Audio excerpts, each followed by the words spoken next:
Less than 24 hours before the start of my Colorado Trail race experience last year, I ran into a pretty big issue. My bike no longer shifted from its larger cogs to the smaller cogs on the cassette.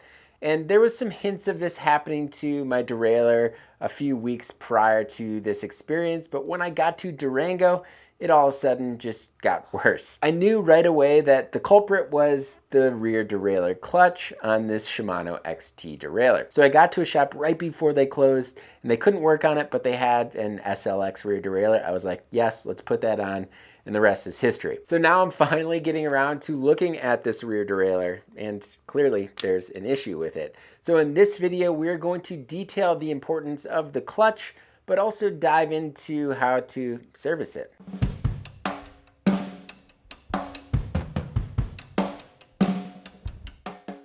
So why are clutches so important? Well, they were adapted for mountain bikes and mountain bike drivetrains to not only help reduce chain slap, so that chain hitting your chainstay, but they also prevent the chains from dropping. This is especially important when you are going over more rough terrain. And all rear derailleur manufacturers are currently using some sort of clutch system. That said, the Shimano rear derailleur clutch is definitely a little bit more finicky. So there are conflicting reports that Shimano fixed these issues, especially on 12-speed rear derailleurs, but we're not 100% sure of this. That being said, it would still be a good idea to service them every 750 to say 1,000 miles. So this XT rear derailleur actually has very little use, maybe 3 months before it stopped working last year. And the more water your rear derailleur sees, the more grit and grime it goes through, the more prone it is to having issues. And that's exactly what I think happened with this rear derailleur. Essentially, it started sticking like this, and it stopped shifting properly. All right, so let's take a closer look at the clutch on this specific rear derailleur and try to troubleshoot some of the issues. Before we take a closer look, I just wanted to let everybody know that this video is supported in part by Surly Bikes. Surly just launched the Ghost Grappler last month. And if you haven't seen Surly's new Ghost Grappler, it's Surly's take on the drop bar mountain bike. Surly dubs it their dedicated drop bar trail bike. And after pedaling it for a handful of months, it's certainly a blast to ride on not only single track, but also pavement and everything in between. So to learn more about Surly's Ghost Grappler, you can click on this card right here, and it's also linked in the description below. So while I do have this clutch off my bike, it can always be serviced while it's on your bike. And that's a cool thing, especially if you run into an issue while you're on a bike packing trip, you don't have to take your rear derailleur off. So before you do anything, what you're gonna wanna do is actually check the tension of your rear derailleur clutch. And you can easily adjust the tension with a 2mm Allen key and opening this little rubber port right here and adjusting it. To reduce tension, you will go counterclockwise. To increase tension, you'll go clockwise. So in this case, what I'm gonna do is reduce tension to see if it will free up the cage here. And I'm just gonna do a full half turn. It's still sticky. We're gonna do another half turn. Super sticky still. But I can at least move it now. So I'll do another full turn here. So now it definitely moves a little bit freer. If there is too much tension, the clutch will be too tight and it will inhibit the movement of your derailleur cage and your bike will not shift properly. And if there's too little tension, you will find that the clutch is not working as intended, where you might hear the chain slap on your chainstay or find that your chain is falling off from your front chainring. So finding a nice middle ground here is what you're going to want to do. The clutch is going to have some resistance, but it should be smooth. The best thing to do in this case is adjusting your tension while the rear derailleur is on your bike so that you can kind of see if you have a lot of chain slap or if you're actually dropping the chain.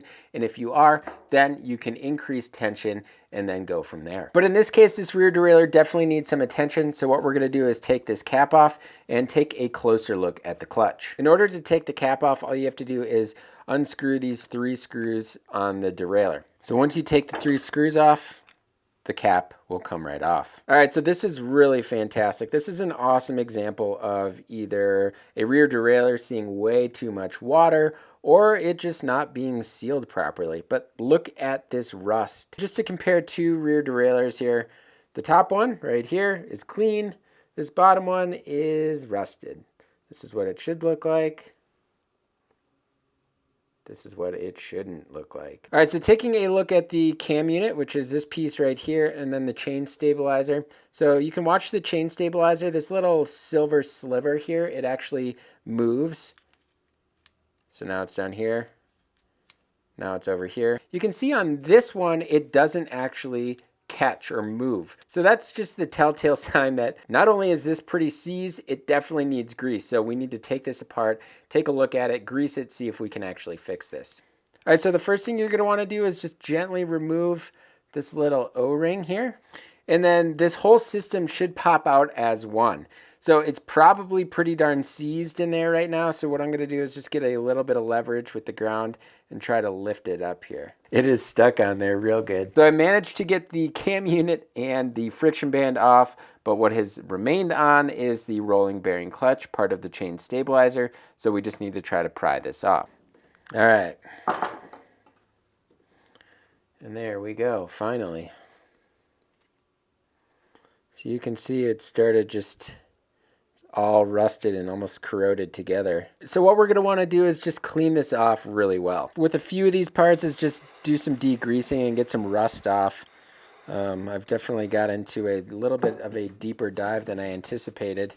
I'm just using some like bike degreaser. This stuff is Clean Streak. It works really well. So clearly this is so corroded that I need to actually replace some small parts here. So what I need to replace is the chain stabilizer, and then I also need to replace this axle. It's got corrosion all over it. So I'm not going to show you that in this video, but I am going to show you just how to re-grease a clutch on this functioning rear derailleur. All right, so the unit should just slide out in one piece.